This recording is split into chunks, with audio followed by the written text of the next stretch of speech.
ఎలా ఉంది మీ Kakatiya old age home? చాలా బాగుంది మేడం. చాలా కంఫర్ట్ గా ఉన్నట్టున్నారు అందరూ అక్కడ. ఎందుకంటే గతంలో నేను వచ్చినప్పుడు చూసాను. సేమ్ అలాగే వాళ్ళలాంటి వాళ్ళకు ఇబ్బందులు కలిగేటువంటి. అవును మేడం. ఇది ఆ ఇబ్బందులు తొలగించేదానికి పెట్టినటువంటిది అనుకుంటా ఇది. అవును మేడం. లాస్ట్ టైం మీరు వచ్చినప్పుడు వాళ్ళ కన్సర్న్స్ విన్నారు కదా మేడం. దాంట్లో ఏమవుతుంది అంటే మేడం, ఆఫ్టర్ క్రాసింగ్ 75-80 years మా దగ్గర వచ్చి 2-3 years తర్వాత ఇప్పుడు మాకు 5 years ఎక్స్పీరియన్స్ ఉంది. దాంట్లో కొద్ది మంది మేబీ హెల్త్ ఇష్యూస్ వల్ల బెడ్ రిడన్ అవుతున్నారు, కొంతమంది స్ట్రోక్స్ వస్తున్నాయి. ఆ తర్వాత మేము అక్కడ హ్యాండిల్ చేయలేకపోతున్నాం, వాళ్ళని రీహాబ్ పంపిస్తున్నాము. అందుకని ఆ రీహాబ్ సెంటర్ ఏదో మీరే పెట్టారు, మేము స్టార్ట్ చేసినాం. వేరే దగ్గరికి పంపించకుండా వాళ్ళ ఇబ్బంది అంటే మేడం ఫైనాన్షియల్ గా చాలా ఇబ్బంది పడుతున్నారు. ఆ కాస్ట్ కటింగ్ కొద్ది బడ్జెట్ లో మేనేజ్ చేయాలని మేము ఇక్కడ స్టార్ట్ చేసినాం మేడం. ఇది ఎందుకంటే ఇది ఓన్ ప్రమిసెస్ మేడం, ఇది కూడా అది రెంటల్ టెన్షన్స్ అవేం లేదు.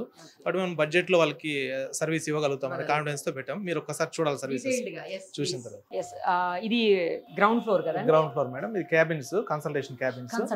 పైన ఉన్న వాళ్ళు ఎవరైనా సిక్ అయినా ఇక్కడ కన్సల్టెంట్స్ ఉంటారు మేడం. వాళ్ళకి లేదు బయట నుంచి వచ్చిన వాళ్ళని కన్సల్ట్ చేసి ఇక్కడ నుంచి కొన్ని ఓపీస్ కూడా చూస్తారు ఇక్కడ.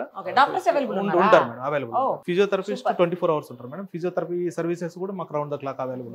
అవుట్ సైడ్ ఉన్న వాళ్ళు కూడా యూటిలైజ్ చేసుకుంటున్నారు, చేసుకోవచ్చు. రిమైనింగ్ కన్సల్టెంట్స్ కూడా మనకి న్యూరో ఫిజిషియన్, ఆర్థోపెడిషియన్ వీళ్ళు వస్తుంటారు మేడం. పైన వాళ్ళకి సర్వీస్ ఉంటుంది. నేను చూసాను ఫార్మసీ కూడా అవైలబుల్ ఉన్నాయి, మెడిసిన్స్ కూడా అన్ని 24/7 కాకతీయ ఓల్డ్ ఏజ్ హోమ్ అదే గుర్తుకొస్తుంది అక్కడ రాగానే. రైట్, ఇదేంటండి? ఇది ఎవరైతే బెడ్ రిడన్ మనం అడ్మిషన్ తీసుకునే ముందు ఎగ్జామిన్ చేయడానికి. ఓకే, వాళ్ళకి అన్ని బేసిక్ ఫార్మాలిటీస్ అన్ని ఎగ్జామిన్ చేసి తీసుకుంటాం. ఇది ground. First, second, third, fourth ఎంత వరకు ఉంది? 4 floors ఉన్నాయి మేడం. 5th floor కిచెన్ ఉంటుంది. వీళ్ళకి కుకింగ్ కూడా ఇక్కడ అంటే ఫుడ్ కూడా మేమే ప్రొవైడ్ చేస్తాం కాబట్టి 5th floor kitchen, staff accommodation ఉంటుంది మేడం. స్టాఫ్ కూడా రౌండ్ ద క్లాక్ అవైలబుల్ ఉంటుంది. Very good, very good. Staff మళ్ళీ బయటికి వెళ్ళి ఫుడ్ తిని లేట్ చేసి లేకపోతే ఇంటికి వెళ్ళిపోయి అట్లా కాకుండా ఇక్కడే పెట్టారు. ఎందుకంటే ఇక్కడ మ్యాన్ పవర్ నీడ్ చాలా ఉంటుంది మేడం. బెడ్ రిడన్ అంటేనే మ్యాన్ పవర్ చాలా అవసరం ఉంటుంది. Nursing care, house keeping services ఉన్నాయి. అందుకోసం అకామిడేషన్ ఫస్ట్ అది ఇంపార్టెంట్. ఇవేనండి రూమ్స్? అవును.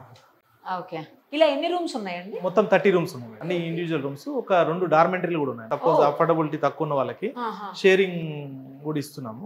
డార్మెంటరీస్ కూడా 2 డార్మెంటరీస్. కానీ రూమ్స్ చాలా హైజీనిక్ గా బాగున్నాయండి. అంటే హాస్పిటల్ అనే ఫీలింగ్ ఏం రావట్లేదు. అంటే నిజానికి హాస్పిటల్ కాదనుకోండి, రీహాబ్ సెంటర్ కదా.